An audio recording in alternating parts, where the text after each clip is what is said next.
अगर मैं ये कहूँ कि मैं पॉटी बच्चे की बेड में ही क्लीन करती हूँ, तो बेबीज़ की पॉटी क्लीन करना बोरिंग नहीं, ईज़ी और क्विक हो सकता है। तो मैं लेके आई हूँ आपके लिए एक स्मार्ट सा सॉल्यूशन, जिसे यूज़ करके आप अपने बच्चे की पॉटी बहुत ही ईज़ी और क्विक वे में क्लीन कर सकते हैं। Hi moms, welcome back to my channel. My name is Arshi and I am a mom of 2।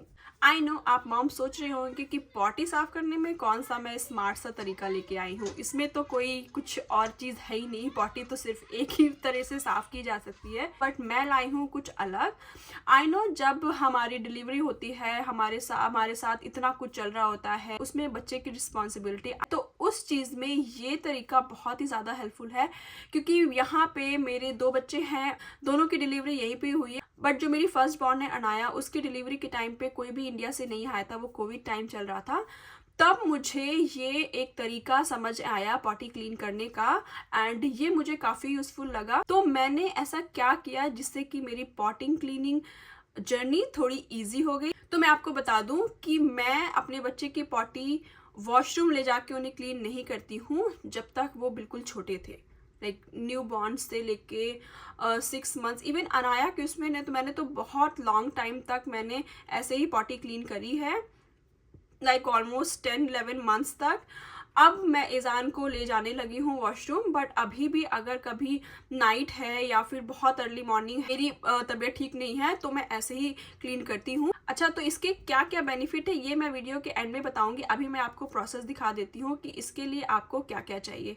आपको चाहिए सिर्फ 3 चीज़ें। पहली, ये शीट जो कि ये रियूजेबल है, इसको वॉश कर सकते हैं एवरी 2 to 3 डेज, और डेली भी आप इसको वॉश कर सकते हैं। दूसरी चीज़ आपको चाहिए वाइप्स, वेट वाइप्स, जो कि सबके पास होते हैं। एंड तीसरी चीज़ है वाटर। अब वाटर आप कैसे रखेंगे, तो मैंने इस तरह के बॉटल में, मैंने स्प्रे बॉटल में रख रखा है वाटर। इस तरह की बॉटल आपको किसी भी स्टोर से मिल जाएगी, मैंने यहाँ पे डॉलर ट्री से ली थी। अच्छा, तो अब मैं प्रोसेस बता देती हूँ। सबसे पहले मैंने बेड पे मैं इसको बिछाती हूँ, फिर इसके ऊपर मैं बेबी को लिटा देती हूँ एंड उसका डायपर खोलती हूँ। डायपर खोल के मैं उसको डायपर हटाती नहीं हूँ। डायपर मैंने खोला, बेबी को थोड़ा सा पैर से ऊपर किया एंड वाटर मैंने थोड़ा सा स्प्रे किया एंड वाइप्स लेके मैंने क्लीन किया एंड उसी डायपर में मैं रखती जाती हूँ। 3-4 वाइप से आराम से क्लीन हो जाता है अगर आप पहले वाटर स्प्रे कर देते हो। तो मैंने पैर अभी भी पकड़ा हुआ है, अच्छे से मैंने क्लीन कर दिया। जब पूरा अच्छे से क्लीन हो जाता है, तब मैं नीचे से डायपर हटा के डायपर फोल्ड करके डस्टबिन में डालती हूँ और बेबी को उसमें छोड़ देती हूँ। शीट में बेबी को छोड़ दिया एंड न्यू डायपर लगाया एंड डन। मतलब इतना क्विक हो जाता है ये कि अब ये ऐसे बोरिंग काम है। मुझे पता है कि जब भी बेबी पॉटी कर देते हैं तो हम ये देखते हैं कि कौन क्लीन करेगा, लेकिन इस प्रोसेस से ना मुझे बिल्कुल भी वो नहीं होता कि कोई और कर दे, बहुत ही क्विक हो जाता है। अब मैं आपको इसके बेनिफिट बता देती हूँ या इसके यूसेज बता देती हूँ कि कहाँ कहाँ ये हैक आपको काम आ सकता है। अगर आप नहीं चाहते ये यूज़ करना और आप अपना ट्रेडिशनल वे ही यूज़ करते हैं, लेकिन मैं आपको बताऊँ कि कहाँ ये आपको वर्क करेगा। सबसे पहले तो अगर आपकी डिलीवरी हुई है बहुत ज़्यादा ठंड में या बहुत ज़्यादा गर्मी में, मतलब कि आप जिस रूम में बेबी के साथ रह रहे हो उसका टेम्परेचर अलग है, लेकिन जब आप वॉशरूम कहीं लेके जाओगे अपने बेबी को, उसका टेम्परेचर अलग है। उस केस में आप ये यूज़ कर सकते हो। अगर आप नहीं चाहते अपने बच्चे को बहुत रुलाना, आपका बच्चा बहुत छोटा है, आप भी बहुत टायर्ड हो, तो ये सोल्यूशन आप जो है स्टार्टिंग में यूज़ कर सकते हो, फिर धीरे धीरे आप अपना ट्रेडिशनल वे अपना सकते हो। दूसरी चीज़ है, आप ट्रैवल कर रहे हो। अक्सर जब न्यू बॉर्न के साथ हम ट्रैवल करते हैं या फिर 6 मंथ्स का बच्चा है, हम ट्रैवल करते हैं, तो उसकी पॉटी क्लीन करने में हमें थोड़े प्रॉब्लम्स आते हैं। हाइजीनिक रीज़न की वजह से हम मॉम्स नहीं यूज़ करना चाहती पब्लिक वॉशरूम। तो आप क्या कर सकते हो, ये 3 चीज़ें आप अपने डायपर बैग में रखिए एंड कहीं भी, मतलब आपको अगर पॉटी क्लीन करानी है, आप अगर कार में ट्रैवल कर रहे हैं तो आप कार की बैक सीट ऊपर करिए, ये शीट आप बिछाइए और अपना काम, मतलब 2 मिनट का काम होता है, ये हो जाता है। एंड उस केस में मैं आपको रिकमेंड करूंगी कि आप डिस्पोजेबल शीट रखिए। अगर आप काफ़ी दिन के लिए ट्रैवल कर रहे हैं तो ये है एक डिस्पोजेबल शीट, इस तरह की आती है, जो कि आपने हॉस्पिटल्स में देखी होगी, ये जो कि आराम से 2 से 3 या 4 बार के लिए आराम से चल जाती है। डिपेंड कि आपने कितने अच्छे से क्लीन किया है। अगर इसमें कुछ भी पूपू वगैरह लगती है तो आप इसको फर्स्ट यूज़ के बाद ही डिस्पोज कर सकते हैं। तो ये मैंने अनाया के उसमें लेकर रखी थी एंड ट्रस्ट मी ये प्रोडक्ट बहुत ही ज़्यादा मतलब गेम चेंजर था हमारे लिए, क्योंकि हम यहाँ पे थे और हमारे घर से कोई नहीं आ पाया था। तो जब हम मसाज वगैरह करते थे तो घर पे क्या होता है इंडिया में, तो मम्मी लोग काफ़ी चीज़ें बना देती हैं, हमारे पास यहाँ पे कुछ भी नहीं था। तो ये मैंने मसाज के लिए भी यूज़ करा था एंड पॉटी क्लीनिंग के लिए भी यूज़ करा था।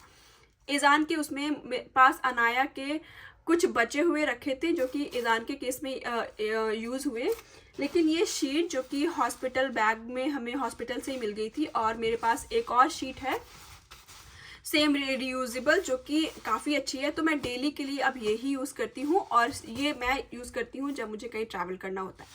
तो अगर आप बाय एयर ट्रैवल कर रहे हो तो ये तो मस्ट प्रोडक्ट है। मतलब अगर आपको प्लेन में अपने बेबी की पुप्पू क्लीन करनी है तो मैं जो है वॉशरूम में जाके वो टेबल खोल के ये पहले बिछाती हूँ, उसके बाद मैं अपने बेबी की पुप्पू क्लीन करती हूँ, क्योंकि हम नहीं चाहते कि कोई भी जर्म्स हमारे बेबी को लगे, एंड उसके बाद मैं इसे डिस्पोज कर देती हूँ। तो ये बहुत ही अच्छा काम करता है। एंड जो बोले कि अच्छे से क्लीन नहीं होता, तो मैं बता दूँ वाटर यूज़ किया है हमने एंड बहुत अच्छे से आराम से ये क्लीन हो जाता है।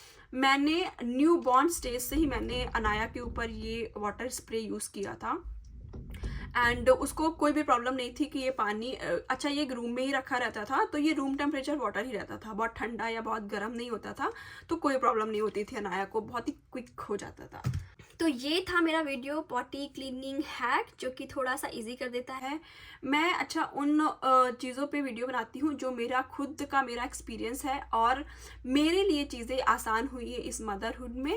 तो मैं भी चाहती हूँ कि मॉम्स को थोड़ा सा आसानी हो जाए। I know motherhood is 24/7 demanding exhausting job, so if you get this type of hacks you should take it. I know बहुत ज़्यादा प्रॉब्लम होती है जब आप न्यू बॉर्न और अपना एक बच्चा देख रहे हो, दूसरा बच्चा भी देख रहे हो और बिना कोई हेल्प के रह रहे हो। ये छोटी छोटी चीज़ें थोड़ा आसान कर देती हैं। अच्छा मैं बात करूँ, जब मैं इस बार इंडिया गई थी तो मैं अपने सेकेंड बॉर्न के साथ, तो मेरी मम्मी मुझे ऐसे क्लीन करते हुए देख रही थी एंड वो अपना टाइम याद करने लगी कि कैसे पहले बच्चों कितना रोते थे, उनको वहाँ ले जाओ, वॉशरूम तक ले जाओ। पहले तो अभी तो अटैच्ड वॉशरूम होते हैं, पहले तो कुछ नहीं होता था, इतनी दूर दूर होते थे, बच्चे कितना रोते थे। और अभी इन चीज़ों ने कितनी चीज़ें आसान कर दी हैं। थोड़ा सा अपना जुगाड़ लगा के, थोड़ा सा दिमाग लगा के चीज़ें आसान कर सकते हैं। तो ये वीडियो हेल्पफुल लगी हो तो please like, comment and subscribe my channel. मिलते हैं आपसे नेक्स्ट वीडियो में। Thank you for watching.